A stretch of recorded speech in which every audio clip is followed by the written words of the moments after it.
little bit of the safety review that we conducted here at DTW, and some of the measures that we put in place to ensure that an incident like this does not happen again. If we could start by showing the video.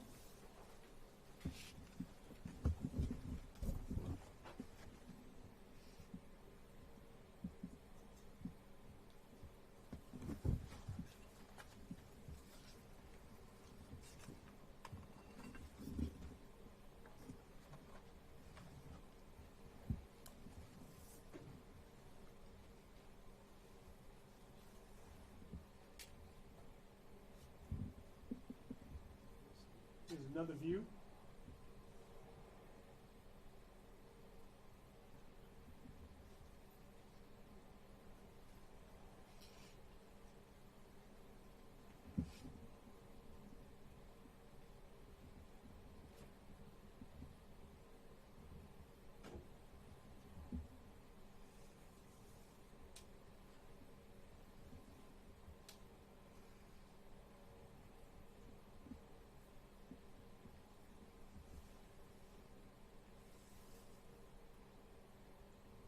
And there's one more.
So as you can see from the three videos we just shown, a very unusual event that happened that could have caused horrific damage and injury, but did not. So what do we know? What we know is that the vehicle driven by an individual was in the far left lane, driving, went beyond vehicles parked on the right, made a sharp 90-degree turn, appeared, and I use the word appeared to have a slight acceleration and drove through the doors there at the McNamara terminal. There were, I think, 6 people that were seen by our paramedics that responded to the scene. None of those individuals was transported. I believe their major concern was the trauma that they experienced from the vehicle crashing through the terminals. So on January 23rd, at approximately 7:27 p.m., our airport response center received notification that a vehicle had driven through the terminal. Within 27 seconds, our first police officer was on scene handling and addressing the incident. The subject exited the vehicle, and upon exiting the vehicle, immediately appeared to be incoherent, stating his particular name and talking maybe not what a regular person would say, gibberish. At that particular point, he tried to enter into a sterile area or a secure area of the airport, in which he was apprehended by several of our police officers on the scene and then taken down. You also notice that when he came through the terminal, his airbags did not deploy in the vehicle. The vehicle was a 2024 Mercedes-Benz 300, which would let us believe from an investigative standpoint that the impact was not at a speed in which it would deploy the airbags. Again, the injuries was 1 TSA, that was seen by our fire department, 1 TSA employee, 2 Delta employees, and 4 different passengers. The subject, or the driver, was taken into custody that night. He was interviewed. The interview revealed that perhaps there was a mental health issue at foot. A mental health issue episode was occurring, at which time our police department diligently, upon consulting with the Wayne County Prosecutor's Office, petitioned the individual for a mental health exam. Things that the investigation that we did, first of all, we took a look at the car. We had our canines come in and sweep to make sure that there was nothing connected to the car that could do further damage. We also made sure there was no leakage of fluids that could cause any type of situations with our people in the terminal. And when our canine people cleared the scene, we were able to consult with the Wayne County Prosecutor's Office, and 2 things we were waiting before we send it over for charges. Number 1, we did have a blood draw for the individual, and we're waiting for toxicology reports to come back, as well as data from the vehicle that could reveal was there an acceleration and what was the impact speed when he crashed through the doors. The investigation was a very excellent investigation by our team at the police department, which got the individual potentially the help that he would need from that standpoint. But there's insufficient evidence that would link this particular incident to any sign of terrorism. That night, after this incident occurred, our CEO, Chad Newton, called me on the telephone as the SVP and says an incident like this cannot happen again. And we immediately launched a review of all of our safety systems from the top to the bottom. That review started the night of the incident. That review entailed taking a look at evaluating the bollards that we had in place. As you saw, the individual actually sheared off one of the bollards as he crashed into the door. Also, what would be needed right now temporarily to make sure that this incident does not happen again. As a result, we began to take a look at bollards that we had on location, but we did not think they were heavy enough to stop a particular vehicle. So we did take a look at Jersey barriers. Jersey barriers weigh about 9,000 pounds a piece. On your way in, you might have saw those barriers, and we have put those barriers up in front of all the doors at both the McNamara and the Evans departure and arrival levels. Now, our departure levels and one of our arrival levels are basically a bridge in which we had to make sure that we had to talk with engineers, architects, as well as the airlines to ensure whatever we put on those bridges, the bridge would be able to withstand the load of the weight. Once we got clearance that we could put X amount of weight on those particular bridges, we then had to source for Jersey barriers in which we were able to locate.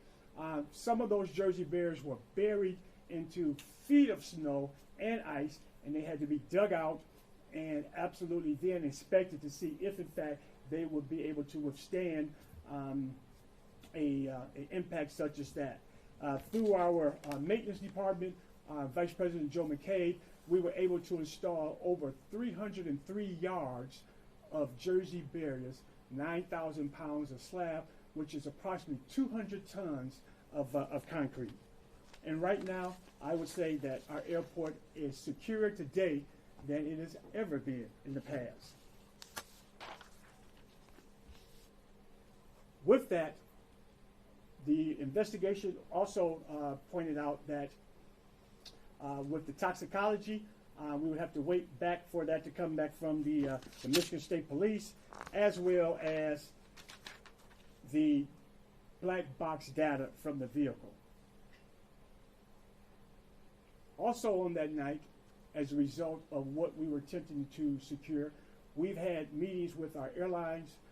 We have established a work group and that work group is to establish what type of permanent type design could we put into play that would withstand the load restrictions of our bridges. What could we do permanently? And we are in the process of making that happen. But temporarily, the bollards are in place. And I know for some, because I had some people say that, you know, they don't look that aesthetically pleasing. But I would rather be safe than pretty in this particular incident. So that is where we are with that.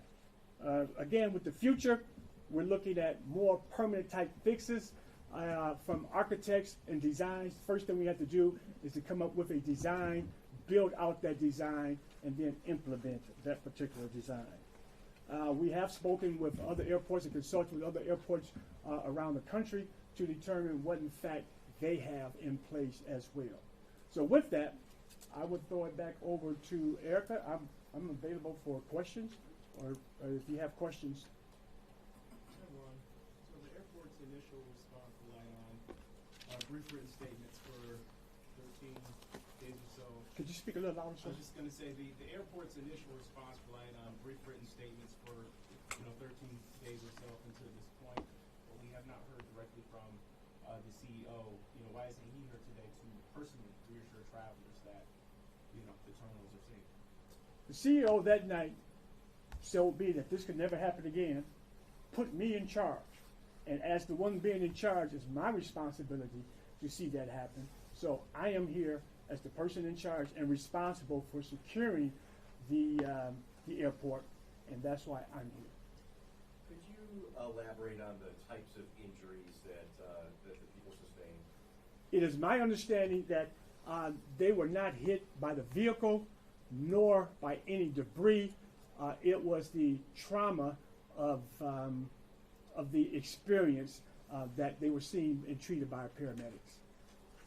In terms of the damage, because knowing right now that glass is obviously boarded up and everything, what would the cost be to get that fixed? And I guess, is there an estimate on how much it's going to cost to get the new security measures complete? Let me say this, from a security standpoint, and that's what I'm all about, I don't put a cost on security. It is what it will be from that standpoint. So I don't have an estimate as of yet. As it relates to the permanent type fix, first we got to get a design and then see if that design will work within the bridges. And let me just go one step further. Those Jersey barriers would not have been possible to put up if not for the support of our Wayne County CEO, Warren Evans. Warren Evans and our CEO spoke, and his staff was able to find Jersey barriers and actually help us install them in I think 2 days. And again, each one of those barriers is about 9,000 pounds. You mentioned earlier that there wasn't evidence that this was related to any sort of terrorism, but in any interactions with the driver involved, can you speak to motivations? Was there previous planning? Did he have access to how the doors were made, or why this attempt would work to get like what other information can you provide about what he did and his motivations? This is still an active investigation, and I don't want to get into the intent or that involved, but as a result of us working with our federal partners, as a result of certain statements that we obtained from the driver, as well as making contact with family members, there was insufficient evidence to link this to any type of terrorism event.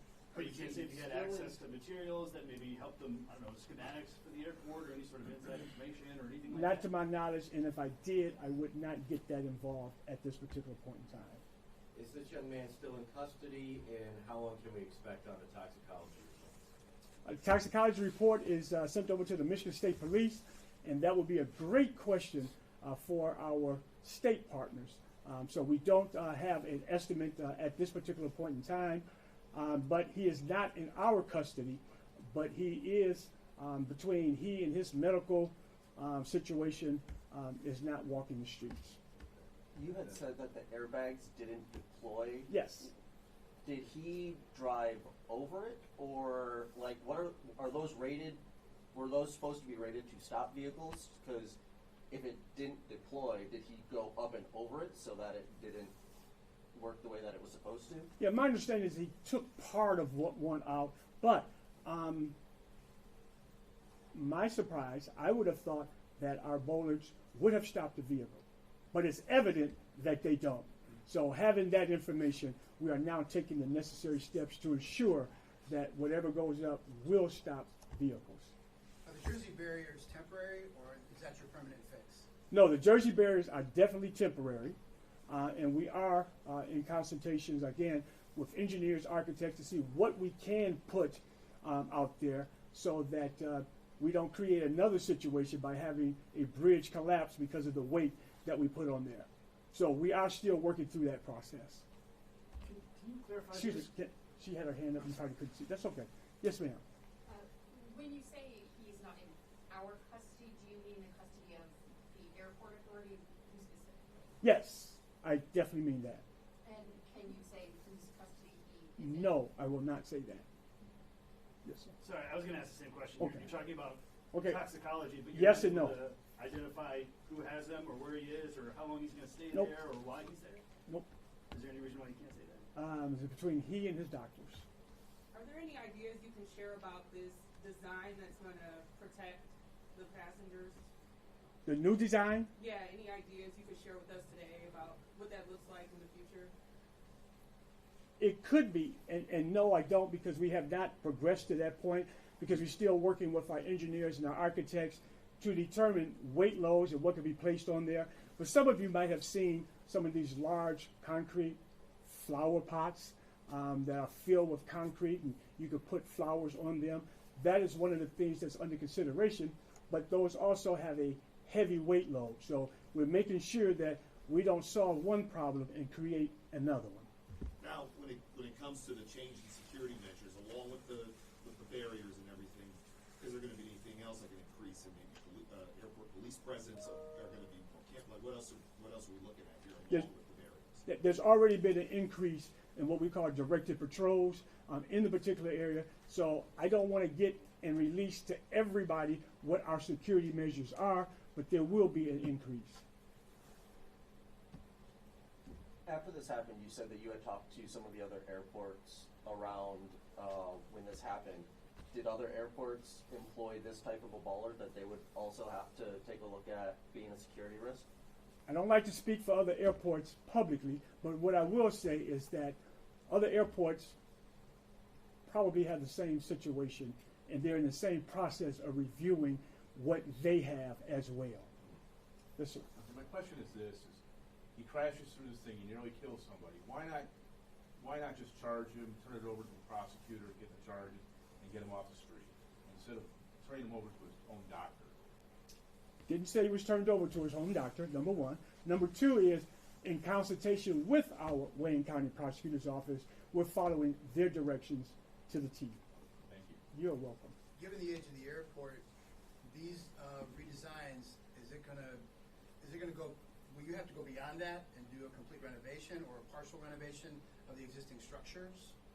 I would say that everything's on the table at this particular point in time, and until we are able to further get with this work group, it's hard for me to preliminary come up with a design that has not been developed as of yet.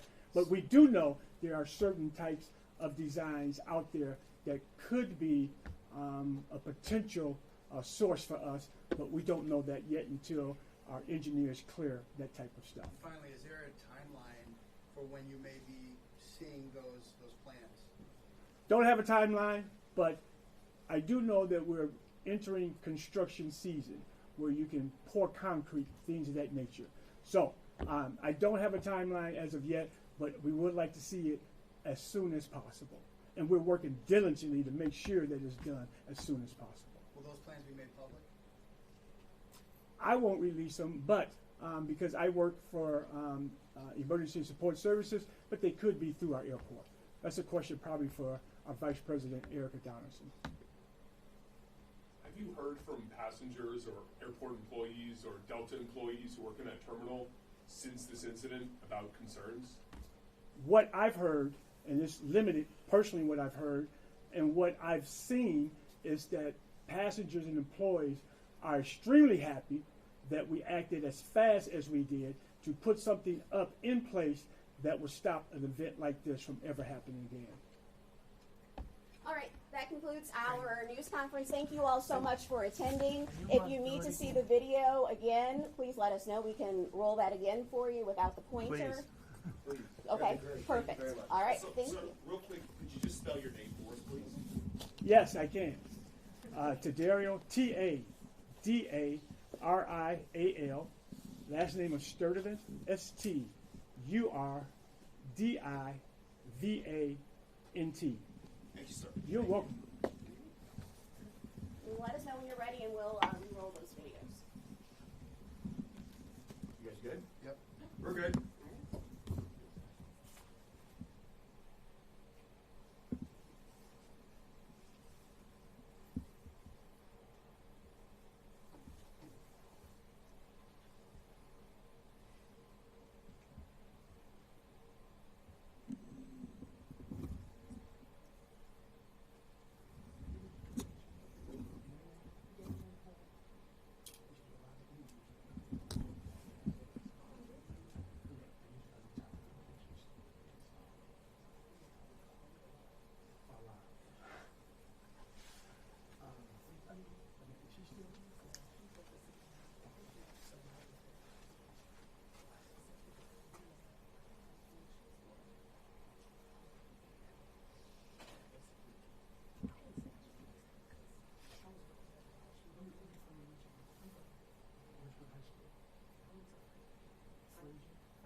Could you do the first one more time?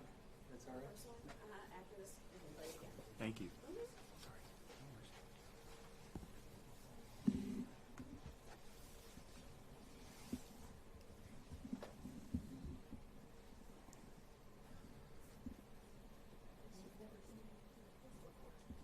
I'm gonna tell you something. I've never seen anything like this before. I've been doing this a long time. I've seen Laura stay in 27 years. She's been like this girl for.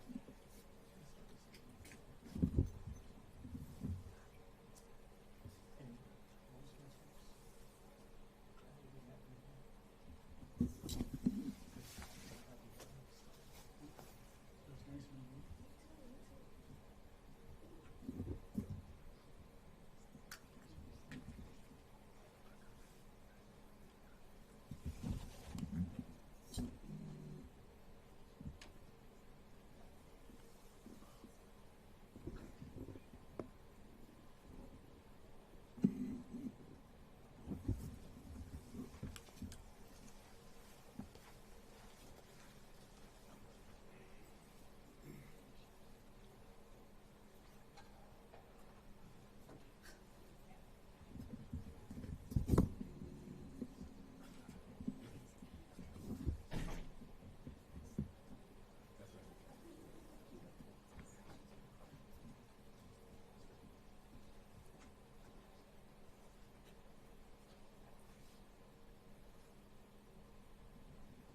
parking.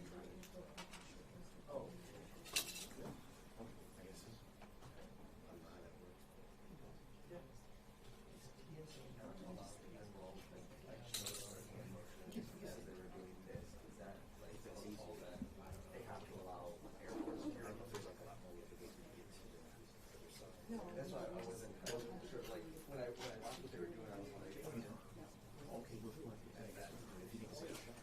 I mean, that's the damage that would be. So like barriers and. yeah,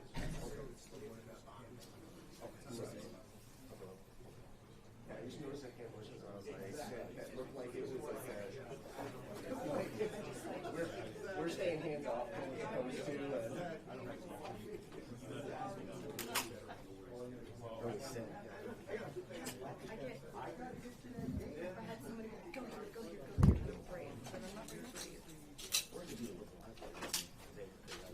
No, if you let go with her,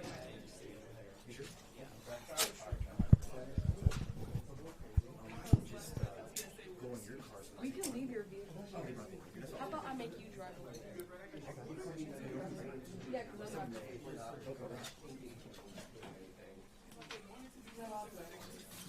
Yeah, and then you can carry my tripod.